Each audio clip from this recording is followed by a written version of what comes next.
Hello everyone, I am Surbi Reheja and welcome back to the official channel of Bansal Academy. So in this video, I will tell you about the PGT Bio exam. PGT Bio exam के बारे में proper हम देखेंगे कि इसका syllabus यहाँ पे कैसा रहता है और आपको प्रिपरेशन कैसे यहाँ पे करनी है. सो देखो बेसिकली जब भी हम किसी भी एग्जाम की प्रिपरेशन करते हैं, एग्जाम की प्रिपरेशन के लिए दो चीजें इंपॉर्टेंट होती है. दो चीजें इंपॉर्टेंट ये होती है कि सबसे पहले तो आपको प्रॉपर सिलेबस पता हो किसी भी एग्जाम का, एंड देन आपकी प्रिपरेशन स्ट्रेटेजी वहां पर क्या रहेगी उस एग्जाम को प्रिपेयर करने के लिए. ठीक है, तो आपको ये चीजें ध्यान में रखना होता है, तभी आप किसी भी एग्जाम को क्वालिफाई करने के लिए एबल आप यहाँ पर हो पाओगे. तो अभी हम सिलेबस की बात अभी हम करेंगे कि हमें मतलब इसका प्रॉपर सिलेबस यहाँ पे क्या होगा. बट उससे पहले अगर आपको ये देखना है कि आपकी प्रिपरेशन स्ट्रेटेजी यहाँ पे क्या रहने वाली है, तो सबसे पहले तो आपको जो भी पूरा प्रॉपर सिलेबस यहाँ पर होगा वहां पर आपको एनालाइज करना है कि यहाँ पे मोस्ट इंपॉर्टेंट टॉपिक यहाँ पे कौन से रहने वाले. ठीक है, जैसे आप प्रॉपर सिलेबस यहाँ पे देखोगे तो उसमें आपको देखना है कि मोस्ट इंपॉर्टेंट टॉपिक यहाँ पे क्या होंगे एंड लेस इंपॉर्टेंट टॉपिक क्या रहने वाले. देखो सिंपल सी प्रॉब्लम ये रहती है जब भी हम एग्जाम को प्रिपरेशन करते हैं, एक प्रॉपर स्ट्रेटेजी नहीं होती है. सिलेबस हमारे पास होता है लेकिन जहां पर लैग करते हैं मैक्सिमम स्टूडेंट वो होती है स्ट्रेटेजी कि कैसे आपको प्रिपेयर करना है. क्योंकि सिलेबस सबके पास है लेकिन कितना पढ़ना है, कहाँ से पढ़ना है, क्वालिटी कंटेंट आपको कहाँ से मिलेगा, ये बहुत मैटर करता है. राइट, तो अभी आपको एक प्रॉपर स्ट्रेटेजी की जरूरत होती है एग्जाम को क्वालिफाई करने के लिए. तो स्ट्रेटेजी पहले तो आपको सिंपल सा क्या होता है, बहुत सिंपल सी स्ट्रेटेजी यहाँ पर है कि आपको करना क्या है. पहले आप यहाँ पे ये देखोगे कि आपके सिलेबस में मोस्ट इंपॉर्टेंट टॉपिक कौन से हैं, लेस इंपॉर्टेंट क्या है. अब इन्हें भी आइडेंटिफाई करना इंपॉर्टेंट है. अब इंपॉर्टेंट क्यों है, क्योंकि कभी कभी क्या होता है कि जो टॉपिक्स इतने इंपॉर्टेंट नहीं भी होते हैं हम उनमें इतना ज्यादा टाइम इन्वेस्ट कर देते हैं और वहां से एग्जाम में क्वेश्चन नहीं आते हैं. ठीक है, तो इन सब छोटी छोटी मिस्टेक्स हैं, इनसे बचना है कि जिससे एग्जाम क्वालिफाई हो जाए. तो आपको देखना है कि कौन सा इंपॉर्टेंट टॉपिक है, मतलब आप किस टॉपिक को अपना कितना टाइम इन्वेस्ट कर सकते हो, क्योंकि ये सबसे इंपॉर्टेंट है टाइम इन्वेस्टमेंट. सिलेबस पूरा प्रिपेयर करना है बट इंपॉर्टेंट है कि आप कौन से टॉपिक को कितना टाइम वहां पर दे रहे हो, वो वर्दी है या फिर नहीं है. तो इसके लिए आपको पता होना चाहिए कि मोस्ट इंपॉर्टेंट टॉपिक क्या होंगे एंड लेस इंपॉर्टेंट टॉपिक होंगे. अब ये कैसे पता लगेगा कि कौन सा मोस्ट इंपॉर्टेंट टॉपिक है या फिर कौन सा लेस इंपॉर्टेंट टॉपिक है. तो इसके लिए बहुत सिंपल सा यहाँ पर होता है, यहाँ पर आपको करनी है प्रीवियस पेपर एनालिसिस. ठीक है, एक आपको प्रीवियस पेपर एनालिसिस करनी है. उस प्रीवियस पेपर एनालिसिस में आपको करना क्या है, वहां पर आपको ये देखना है कि कौन कौन से नंबर ऑफ चैप्टर्स बेसिकली आए हैं, मतलब जिनसे क्वेश्चन पूछा गया है. ठीक है, उनका नेम ऑफ चैप्टर यहाँ पे क्या होगा वो आपको देखना है, और उस चैप्टर में से बेसिकली यहाँ पे क्वेश्चंस क्या क्या रहे हैं. देखो बहुत सिंपल सा है. देखो किसी भी एग्जाम को हम इजी क्वालिफाई कर सकते हैं अगर हमारी स्ट्रेटेजी अच्छी होगी, तो एग्जाम को क्वालिफाई करना बहुत इजी होता है इन दी फर्स्ट अटेम्प्ट. तो सबसे इंपॉर्टेंट होता है प्रीवियस पेपर को एनालाइज करना. एनालिसिस करने के बाद तो वहां पर सबसे पहले ये देखना है नेम ऑफ चैप्टर्स कि कौन कौन से चैप्टर्स से क्वेश्चन आए हैं. ठीक है, नेम ऑफ चैप्टर्स यहाँ पर है. फिर सेकेंड आपको देखना है नंबर ऑफ क्वेश्चन कि जैसे आपने कोई भी चैप्टर किया तो उस चैप्टर में से कितने क्वेश्चंस पूछे गए. जैसे अगर मैं यहाँ पे बात करूं, अगर आप स्पेसिफिकली बॉटनी पार्ट को आप देख रहे हो तो आपको ये देखना है कि जो प्लांट फिजियोलॉजी यहाँ पर होगा. ठीक है, जैसे प्लांट फिजियोलॉजी यूनिट है, one of the important unit यहाँ पर रहती है. तो प्लांट फिजियोलॉजी यूनिट में यहाँ पे टोटल कितने क्वेश्चंस आते हैं एग्जाम में, कि 10 क्वेश्चन यहाँ पर है, 20 क्वेश्चन यहाँ पर है, 15 क्वेश्चन यहाँ पर है. तो सबसे पहला काम तो यहाँ पर होगा प्रीवियस पेपर को एनालाइज करना. एनालाइज करके पहले ये देखना है कि कौन कौन से चैप्टर से क्वेश्चन आया हुआ है. सेकेंड वहां पे कितने नंबर ऑफ क्वेश्चन उस पर्टिकुलर चैप्टर से आए. तो जब आप ऐसा करोगे तो आपके पास एक प्रॉपर चार्ट यहाँ पे प्रिपेयर हो जाएगा जिसमें नेम ऑफ चैप्टर्स होंगे प्लस में वहां पर नंबर ऑफ क्वेश्चंस रहेंगे. तो उससे आपको एक तो कंफर्म हो जाएगा कि आपको कौन से चैप्टर्स पर, मतलब कौन से चैप्टर्स पर आप ज्यादा फोकस करने वाले हो और कौन से चैप्टर्स ऐसे हैं कि जो आप थोड़ा सा कम भी फोकस करोगे तो आपका काम चल जाएगा. तो इससे आपका एक तो टाइम वहां पर इन्वेस्ट होने से बच जाएगा जो इतने इंपॉर्टेंट टॉपिक नहीं है, लेकिन ऐसे लेंदी टॉपिक्स होते हैं, लेंदी टॉपिक्स रहते हैं कि जिनको पढ़ने में टाइम बहुत लगता है लेकिन वहां से इतने फ्रिक्वेंटली क्वेश्चंस नहीं पूछे जाते हैं. तो फर्स्ट ऑफ ऑल आप लोगों को तो ये देखना है कि मोस्ट इंपॉर्टेंट या फिर लेस इंपॉर्टेंट टॉपिक यहाँ पे क्या रहेगा. तो जब आपका ये एनालाइज हो जाएगा, फिर देन आप अपनी एक प्रिपरेशन स्ट्रेटेजी इस बेसिस पर बना सकते हो कि आपको पूरा सिलेबस करने में कितना टाइम लगेगा। लेट्स सपोज आप लोगों के पास यहाँ पर कंप्लीट करने के लिए है 3 मंथ, ठीक है। आपके पास यहाँ पे क्या है, 3 मंथ है फुल सिलेबस को करने के लिए। अब फुल सिलेबस को करने के लिए 3 मंथ का मतलब यहाँ पर होगा आप लोगों के पास है 90 डेज, राइट। 90 डेज यहाँ पर होंगे, तो आप 90 डेज के अकॉर्डिंग यहाँ पर चैप्टर्स को डिवाइड कर सकते हो कि मतलब आपको किस चैप्टर को कितना टाइम देना है। अब जैसे देखो, अगर मैं यहाँ पे बात करूँ 90 डेज है, 90 डेज में आपके पास 9 यूनिट्स है प्रिपेयर करने के लिए, ठीक है। 90 डेज में यूनिट आपके पास 9 यूनिट यहाँ पर है, तो सिंपल सा है, तो आपके पास यहाँ पे आ जाएगा 10 डेज आ जाएंगे पर यूनिट, कि आप एक यूनिट को कितना टाइम दे सकते हो, 10 डेज यहाँ पे दे सकते हो प्रिपेयर करने के लिए। जैसे प्लांट फिजियोलॉजी यूनिट है, या फिर आपका प्लांट किंगडम वाला पार्ट रहता है, डाइवर्सिटी लाइफ वाली यूनिट यहाँ पर होगी, या फिर आपका स्ट्रक्चर ऑर्गेनाइजेशन इन प्लांट है, या फिर स्ट्रक्चर ऑर्गेनाइजेशन इन एनिमल यहाँ पर है। जितने भी नंबर ऑफ यूनिट्स है, आप जितना टाइम पीरियड अपने प्रिपरेशन को लेके चल रहे हो, सिंपल सा क्या करो, आप अपना डेट डिसाइड कर लो कि आपको इस यूनिट के लिए कितना टाइम वहां पे इन्वेस्ट करना है। क्योंकि जब हम प्रॉपर टाइम मैनेजमेंट के साथ चलते हैं ना, मतलब एक हमारे पास टाइम बाउंड कंडीशन, मतलब टाइम बाउंड होकर हम प्रिपरेशन करते हैं, प्रिपरेशन हमारी जल्दी भी हो जाती है, प्लस में इफेक्टिव भी रहती है, और इधर उधर टाइम इन्वेस्ट करने से भी हम लोग बच जाते हैं। क्योंकि इतना टाइम हमारे पास होगा तो हम बेसिकली मोस्ट इंपॉर्टेंट पार्ट पर ही फोकस करेंगे, ठीक है। तो सिंपल सा आपको एक यहाँ पे प्रीवियस पेपर एनालाइज करने के बाद आपको एक ऐसी स्ट्रेटेजी बनानी है, जस्ट आपको अपने अकॉर्डिंग कि कितना टाइम पीरियड आप ले रहे हो यहाँ पे, या फिर आपके एग्जाम को आने में कितना टाइम पीरियड अभी रहता है, तो आपके पास जितना भी टाइम रहता है उसके बेसिस पे आप पूरे सिलेबस को यहाँ पे डिवाइड कर सकते हो, डेज वाइज डिवाइड कर सकते हो कि कितने डेज में आप यूनिट को कवर करोगे। अब देखो, जो इंपॉर्टेंट यहाँ पे नेक्स्ट जो इंपॉर्टेंट यहाँ पर होता है, नेक्स्ट इंपॉर्टेंट है यहाँ पर रिविजन एंड प्रैक्टिस, ठीक है। नेक्स्ट इंपॉर्टेंट यहाँ पर आएगा रिवीजन एंड प्रैक्टिस यहाँ पर होगा। तो रिवीजन एंड प्रैक्टिस में तो जितना आपने पूरा आप सिलेबस देखो, फर्स्ट टाइम हम सिलेबस करते हैं तो हमें थोड़ी सी चीजें याद नहीं रहती हैं, तो वहां पे रिवीजन की जरूरत होती है। तो जब आप एक बार सिलेबस कंप्लीट करोगे तो उसके बाद आपको एटलीस्ट 2 to 3 टाइम तो पूरा का पूरा सिलेबस रिवाइज करना ही है। अगर आपने 2 to 3 टाइम सिलेबस रिवाइज नहीं किया तो हो सकता है कि आप चीजें भूल जाओ, और एग्जाम में जो क्वेश्चंस आते हैं, एग्जाम में क्वेश्चन सिर्फ वहां पे एक मतलब याद करने वाले क्वेश्चन ही होंगे, मतलब क्रैमिंग वाले पार्ट वहां पर होंगे। जैसे प्लांट में एग्जांपल्स बहुत ज्यादा आ जाते हैं, प्लांट किंगडम में ही ब्रायोफाइट्स है, टेरिडोफाइट्स है, जिम्नोस्पर्म्स है, एंजियोस्पर्म्स है, इनमें एग्जांपल्स काफी हो जाते हैं। टाइप ऑफ फ्रूट्स में इतने एग्जांपल्स आते हैं, इन्फ्लोरेसेंस के टाइप्स में इतने एग्जांपल्स आते हैं। तो आप जब तक इनकी 2 से 3 बार रिवीजन होगी तो तब तक आपके माइंड में ये एग्जांपल्स आपको याद नहीं रहेंगे, आपके माइंड में बैठेंगे नहीं।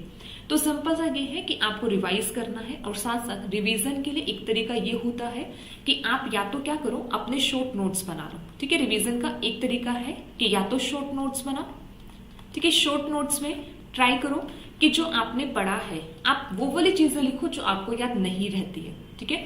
शॉर्ट नोट्स ऐसे बनाते हैं कि सिंपल सा वो चीजें लिखना है कि जो आपको याद नहीं रहती है, या फिर जैसे एग्जाम्पल्स याद नहीं रहते तो उनको एक जगह पे लिख लिया।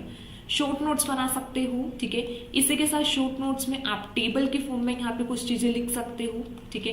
फ्लो चार्ट्स आप बना सकते हो यहाँ पे, ठीक है। फ्लो चार्ट यहाँ पर होगा। इसके अलावा कुछ जैसे कुछ एग्जाम्पल्स होते हैं, एग्जाम्पल्स को याद करने के लिए निमोनिक्स होते हैं, ठीक है। आप निमोनिक्स बना सकते हो। तो ऐसे करके अपने शॉर्ट नोट्स प्रिपेयर करो। तो एक तरीका रिवीजन का ये है, शॉर्ट नोट्स प्रिपेयर करना, table banana, flow chart banana, mnemonics banana. And second में यहाँ पर होता है रिवाइज करने का इस प्रैक्टिस। आप जितना ज्यादा हो सके क्वेश्चन प्रैक्टिस करो।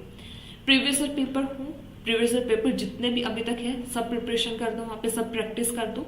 इसके अलावा कुछ एक्स्ट्रा क्वेश्चंस वहां पे देखो कि किस लेवल के क्वेश्चंस वहां पे बनते हैं। तो रिवीजन में एक प्रैक्टिस भी एक इंपॉर्टेंट पार्ट होता है। तो रिवीजन जो प्रैक्टिस है, प्रैक्टिस भी एक काइंड ऑफ रिवीजन ही है कि जैसे आप जो भी आपने पढ़ा है जब आप उसको इम्प्लीमेंट करोगे तो आपको वहां पे पता लगेगा कि आपके माइंड में कितनी चीजें रिटेन रही हैं। तो इंपॉर्टेंट है यहाँ पे रिवीजन एंड प्रैक्टिस करना। तो बेसिक से स्ट्रेटेजी ये है कि पहला आपको प्रीवियस पेपर एनालाइज करना है। प्रीवियस पेपर एनालिसिस के बाद आपको ये आइडिया होगा कि कौन कौन से चैप्टर्स वहां पे इंपॉर्टेंट है और कौन कौन से चैप्टर्स है जो आपको जहाँ पे लेस फोकस करना है, लेंदी है, जो आपका ज्यादा टाइम ले सकते हैं, लेकिन आप अगर आप उन टॉपिक्स को थोड़ा स्किप भी करोगे तो भी आप मतलब आपका हो जाएगा। ठीक है, मतलब उसमें इतना ज्यादा क्वेश्चन फ्रिक्वेंटली नहीं पूछे जाते हैं। फिर जब आपने एक अपना प्रीवियस पेपर एनालिसिस करने के बाद आपके पास एक लिस्ट आ गई इंपॉर्टेंट टॉपिक्स की, ठीक है, तब आप क्या करो, अपना एक प्रिपरेशन करना स्टार्ट करो। आप ड्यूरेशन देखो कि आपको कितने टाइम पीरियड में पूरा सिलेबस कवर करना है, उसके अकॉर्डिंग अपनी एक प्रिपरेशन स्ट्रैटेजी बनाओ। स्ट्रैटेजी बनाने के बाद फिर उसके बाद रिवीजन एंड प्रैक्टिस करो। तो प्रिपरेशन स्ट्रैटेजी में 3 स्टेप आपको फॉलो करने हैं। प्रीवियस पेपर एनालिसिस, देन आपकी टाइम बाउंड स्ट्रैटेजी यहाँ पर होगी। ये 3 मंथ भी हो सकता है, it can be 6 month, 6 month हो सकता है, 7 मंथ, अप टू यू कि आपको कितना टाइम वहां पे लगने वाला है या फिर आप कितना टाइम इन्वेस्ट कर रहे हो। ठीक है, अब ये स्ट्रेटेजी इसके ऊपर भी डिपेंड करता है कि आप पर डे में कितना टाइम दे रहे हो, कि अगर आप पर डे में अराउंड 6 to 7 आवर्स दे पा रहे हो या फिर नहीं दे पा रहे हो, या सिर्फ 3 to 4 आवर्स दे रहे हो या फिर 1 to 2 आवर्स यहाँ पर दे रहे हो, इसके बेसिस पर भी आपका जो ड्यूरेशन है वो 3 मंथ, 4 मंथ, 6 मंथ ये वेरी कर सकता है। नेक्स्ट फिर रिवीजन एंड प्रैक्टिस के लिए टाइम प्रॉपर दो कि आप एटलीस्ट 2 to 3 टाइम तो फुल सिलेबस रिवाइज करो एंड प्लस में साथ साथ आप प्रैक्टिस भी प्रॉपर करो। ठीक है, तो ये तो बेसिक आपकी प्रिपरेशन स्ट्रेटेजी थी कि अगर आप एग्जाम की प्रिपरेशन कर रहे हो तो आपको कैसे प्रिपेयर करना है, कौन कौन से स्टेप्स को इंपॉर्टेंट देखना जरूरी होता है एग्जाम की प्रिपरेशन के लिए। सो अभी नेक्स्ट हम बात करते हैं यहाँ पे सिलेबस के बारे में। तो यहाँ पर जो हम सिलेबस की बात करेंगे स्पेसिफिकली हमारा यहाँ पे पीजीटी बॉटनी का यहाँ पर होगा। ठीक है, पीजीटी बॉटनी यहाँ पर आएगा, स्पेसिफिकली हम इसकी बात यहाँ पे करने वाले हैं। तो सबसे पहले तो अगर मैं सिलेबस की बात करूं तो जो पीजीटी बायोलॉजी या फिर पीजीटी ऑफ बॉटनी कहूं, इसका जो सिलेबस यहाँ पर होता है, सिलेबस एनसीईआरटी बेस्ड ही रहता है। ठीक है, एनसीईआरटी बेस्ड होगा, मतलब आप 11th एंड 12th की जो एनसीईआरटी के जो चैप्टर्स है आप वो देखोगे, आपके चैप्टर मतलब सिलेबस आपके वही रहने वाले हैं। ठीक है, और ये जो सिलेबस है ये सिलेबस आपका मोर और लेस सिमिलर होता है, मतलब टीजीटी में भी कंपेयर करोगे तब भी आपको सेम चैप्टर्स मिलेंगे, पीजीटी में भी सेम चैप्टर्स मिलेंगे, बट लेवल का डिफरेंस होता है। Yes, there is the difference of level. TGT में जो क्वेश्चंस होते हैं आप वो एनसीईआरटी मतलब 11th-12th तक चल सकते हो या फिर ग्रेजुएशन तक जा सकते हो, इतना आपका लेवल रहता है टीजीटी में। बट फॉर द पीजीटी आपको पोस्ट ग्रेजुएशन लेवल तक जाना पड़ता है। ठीक है, मतलब देखो सिंपल सा सिलेबस नहीं चेंज होगा, चैप्टर सेम रहने वाले हैं, डेप्थ चेंज हो जाएगी। जब आप मास्टर्स लेवल तक प्रिपरेशन करोगे तो आपको वो जो टॉपिक है वो आपको थोड़ा सा और डिटेल में पढ़ना पड़ेगा। ठीक है, तो पीजीटी में सिंपल सा आपको मास्टर्स लेवल तक की प्रिपरेशन यहाँ पे करनी है। आप सिंपल सा सिर्फ एनसीईआरटी पढ़ के क्वालिफाई नहीं कर सकते हो या फिर ओनली ग्रेजुएशन लेवल का क्वालिफाई नहीं हो सकता है। आपको अगर प्रॉपर मतलब आपको सच में फर्स्ट एंड में क्वालिफाई करना है तो आपको मास्टर्स लेवल तक का इतने डेप्थ में टॉपिक्स को पढ़ना होगा। ठीक है, तो सिलेबस में अगर हम यूनिट्स की बात करें, यूनिट्स सेम है, टीजीटी में भी सेम ही रहता है। डाइवर्सिटी लिविंग वर्ल्ड है, स्ट्रक्चर ऑर्गेनाइजेशन प्लांट फिजियोलॉजी होगा, रिप्रोडक्शन इन ऑर्गेनिज्म भी एक चैप्टर यहाँ पर आ जाता है, रिप्रोडक्शन इन प्लांट्स यहाँ पर हो जाएगा। ठीक है, या फिर रिप्रोडक्शन इन ह्यूमंस यहाँ पर आ जाएगा, ये सिलेबस आपका रहेगा। सेल बायो यहाँ पर होगा, जेनेटिक्स होगा, biomolecules, molecular basis of inheritance, ecology, evolution, biology and human welfare, biotechnology and its application, human health and disease, animal physiology, structural organisation in plant. तो सिलेबस आपका सेम है, depth अब different होगी। अब डेप्थ के basis पर जैसे हम बात करें तो आपका देखो डाइवर्सिटी इन लिविंग वर्ल्ड में तो आपका ये चैप्टर्स तो सेम ही रहने वाले, जैसे बायोलॉजी है, टेक्सोनोमी के बारे में आप पढ़ोगे, सिस्टमैटिक्स के बारे में पढ़ोगे, किंगडम मोनरा यहाँ पर होगा, किंगडम प्रोटिस्टा है, किंगडम फंजाई है, फिर देन किंगडम प्लांटे यहाँ पर होगा, प्लांटे में algae, bryophytes, pteridophyte, gymnosperm, angiosperm. अब डिफरेंस क्या है? डिफरेंस ये है कि अब यहाँ पे आपको पढ़ने हैं एग्जाम्पल। टीजीटी में भी एग्जाम्पल पढ़ने होता है, नो डाउट टीजीटी में भी हम एग्जाम्पल्स पढ़ते हैं, बट क्या होता है कि जब हम टीजीटी में पढ़ते हैं ना तो वहां पे हम एक जर्नल ओवरव्यू लेते हैं उन एग्जाम्पल्स का, जैसे फिनेलिया, एंथोसोरस है, मार्केंशा है। आपको जस्ट एक ओवरव्यू पढ़ना है कि उनका थैलेस का स्ट्रक्चर क्या होगा या बेसिक यूनिक प्रॉपर्टीज उनकी क्या होती है या फिर स्पोरोफाइट क्या होता है। बट पीजीटी में आपको पढ़नी होती है डिटेल लाइफ साइकिल। पीजीटी में आप ऐसा नहीं ओवरव्यू नहीं पढ़ सकते हो, पीजीटी में आपको डिटेल में पढ़ना है। डिटेल में मार्केंशा का पूरा हैबिटेट क्या है, कहाँ पर होता है, पूरा थैलेस स्ट्रक्चर क्या होगा, बॉडी ऑर्गेनाइजेशन कैसी है, मतलब उस लाइफ साइकिल वहाँ पे कैसा होगा, इकोनॉमिक इंपॉर्टेंस क्या है, तो आपको ईच एंड एवरीथिंग पढ़ना है। टीजीटी में आप सिर्फ क्लासिफिकेशन लेवल तक पढ़ सकते हो, कुछ इंपॉर्टेंट बेसिक्स फीचर आप पढ़ सकते हो, लेकिन आप पीजीटी में ऐसा नहीं कर सकते। पीजीटी में आपको डिटेल में पढ़ना है, डिटेल लाइफ साइकिल यहाँ पर होगी ईच एंड एवरी एग्जाम्पल्स की। तो ब्रायोफाइट्स यहाँ पर हो, टायरोडोफाइट्स यहाँ पर हो, जिम्नोस्पर्म हो या फिर एंजियोस्पर्म हो, डिटेल में पढ़ना है। अब ऐसे लाइकन्स है, लाइकन्स भी डिटेल में, अगर डिफरेंट टाइप ऑफ लाइकन्स, यहाँ पर टीजीटी में हम थोड़ा जनरल बेसिस पर चल सकते हैं, लेकिन फॉर द पीजीटी लाइकन्स के डिफरेंट टाइप यहाँ पर करनी होती है। थ्री डिफरेंट टाइप के जो लाइकन्स रहते हैं, कहाँ पर मिलते हैं, मॉर्फोलॉजी उनका क्या होगा, स्ट्रक्चर वहां पे क्या आता है। तो टॉपिक चेंज नहीं होंगे, टॉपिक वही है, लेकिन आपकी डेप्थ चेंज हो जाएगी। पहले आप थोड़ा ओवरव्यू के पढ़ रहे हो, लेकिन अभी इसको डिटेल में पढ़ना होगा। लेकिन आपका बेस एनसीईआरटी ही रहेगा, मतलब अगर बेसिक से स्टार्ट करना है, बेस बिल्कुल भी क्लियर नहीं है, तो बेसिक आपका एनसीईआरटी ही रहेगा। लेकिन ओनली एनसीईआरटी सफिशिएंट नहीं है, आपको एडिशनल में पोस्ट ग्रेजुएशन लेवल तक स्टडी करना होगा। ठीक है, जैसे अभी यहाँ पे बताया एंजियोस्पर्म का सेम यहाँ पर होगा, same for the structural organisation in plant में भी। तो यहाँ पर आपको डिटेल में देखना है modification of root, stem, leaf, different examples यहाँ पे क्या होंगे, इन्फ्लोरेसेंस यहाँ पे डेप्थ में आ जाते हैं, टाइप्स एंड इन्फ्लोरेसेंस, फ्रूट्स यहाँ पे, फैमिलीज भी यहाँ पर आपकी एडिशन हो जाती है। ठीक है, यहाँ पे तो ओनली 5 फैमिलीज मेंशन है, लेकिन आपको और भी फैमिलीज का यहाँ पे देखना होता है। एग्जाम्पल यहाँ पे क्या है, डिफरेंट टाइप ऑफ सीड्स कौन से यहाँ पर बनते हैं। ठीक है, डिफरेंट मतलब फ्रूट टाइप भी, सीड टाइप भी, सब आपका यहाँ पे डिटेल में यहाँ पे चलता है। सो नेक्स्ट यहाँ पे प्लांट फिजियोलॉजी होगा। प्लांट फिजियोलॉजी में ट्रांसपोर्ट इन प्लांट है, mineral nutrition, nitrogen metabolism, photosynthesis, respiration, plant growth and development, plant movements, ये सब चैप्टर्स आपके रहेंगे। सिलेबस ये रहेगा, बस थोड़ा सा लेवल चेंज हो जाएगा। Reproduction organism, sexual reproduction in flowering plant है। ठीक है, अगेन सेल बायो में सेल वॉल, सेल ऑर्गेनेल्स के बारे में पढ़ते हैं, जेनेटिक्स होगा, बायोमोलिक्यूल्स है। अब मॉलिक्यूलर बेसिस ऑफ इनहेरिटेंस जैसे रेप्लिकेशन है, रेप्लिकेशन आप यहाँ पे थोड़ा सा डेप्थ में पढ़ोगे। ठीक है, रेप्लिकेशन अब आपका ये नॉर्मल नहीं रहेगा, जो आपका सिर्फ एनसीईआरटी में गिवन होता है, नॉर्मल प्रोसेस नहीं होगा। यहाँ पे आपको थोड़ा सा डिटेल में पढ़ना पड़ेगा। ठीक है, मॉलिक्यूलर बेसिस ऑफ इनहेरिटेंस जो यहाँ पर है, थोड़ा सा आपको डिटेल में पढ़ना पड़ेगा। अब जैसे ये जो यूनिट्स यहाँ पर होते हैं, जैसे बायोमोलिक्यूल्स हैं या फिर मॉलिक्यूलर बेसिस ऑफ इनहेरिटेंस है, आप ये वाले जो यूनिट्स हैं, ये वाले यूनिट्स आप कवर कर सकते हो पाथफाइंडर से। ठीक है, पाथफाइंडर बुक है, पाथफाइंडर पब्लिकेशन है, तो वहां पर ये यूनिट्स अच्छी दी हुई है, तो आप ये यूनिट्स वहां से कवर कर सकते हो। तो आपका पोस्ट ग्रेजुएशन लेवल तक का वहां से ही पूरा पार्ट क्लियर हो जाएगा। ठीक है, पूरा पार्ट वहां पे कवर होगा।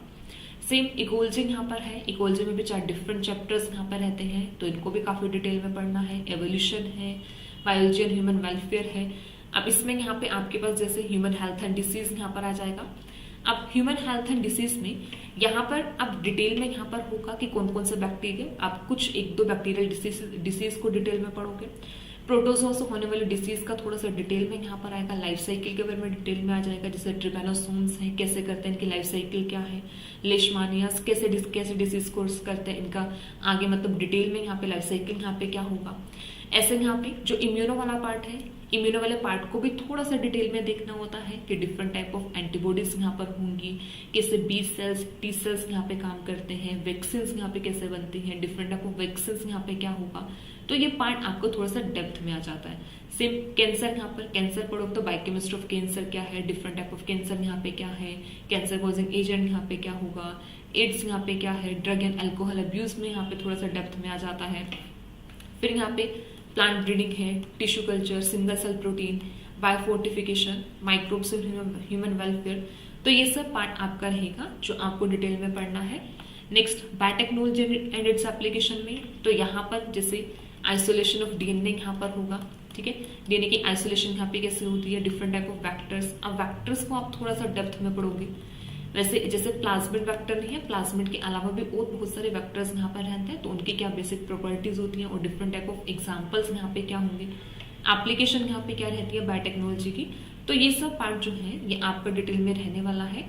जैसे देखो इम्यूनो को यहाँ पे और डेप्थ में यहाँ पे बता रखा है कि कौन कौन से टॉपिक्स आपको कवर करने हैं, जैसे इनेट एंड एक्वायर्ड इम्यूनिटी होगा, passive and active immunisation, organisation and support, structure of lymphoid organ, cells of immune system and their differentiation. फिर यहाँ पे डिसीज आती हैं, cell mediated immunity, immunological memory, allergies यहाँ पर होगा, MSC haplotype, transplantation type, immunodeficiency disorder यहाँ पर आ जाएगा। ठीक है, तो ये कुछ आपका ये टॉपिक रहेंगे जो आपके डेप्थ में यहाँ पर कवर होते हैं। ठीक है, तो पीजीटी जो आपका रहेगा, तो पीजीटी के लिए आपको बेसिकली यहाँ पर करना है, आपको पोस्ट ग्रेजुएशन लेवल तक कवर करना है। ठीक है, पोस्ट ग्रेजुएशन लेवल तक आपको कवर करना है। और अब आपको यहाँ पे जो बुक्स भी आप फॉलो करोगे वो भी आपकी पोस्ट ग्रेजुएशन लेवल की होगी। ठीक है, तो आप सिंपल एनसीईआरटी पर रिलाई नहीं कर सकते हो, आपको यहाँ पे ग्रेजुएशन पोस्ट ग्रेजुएशन लेवल की बुक्स को भी देखना पड़ेगा, वहां से भी कंसेप्ट को पढ़ना पड़ेगा एंड क्वेश्चन प्रैक्टिस भी आपकी वहां से हो सकती है। ठीक है, तो आई होप ये वीडियो आपके लिए हेल्पफुल रही होगी। So thank you so much everyone. Just important 2 ही चीजें हैं एग्जाम को क्वालिफाई करने के लिए, आपको सिलेबस आपको एनालाइज करना है एंड साथ में आपको फिर एक प्रिपरेशन स्ट्रेटेजी बनानी है उस एग्जाम को क्वालिफाई करने के लिए। सो आई होप आपको ये हेल्पफुल रहेगा। So thank you so much everyone.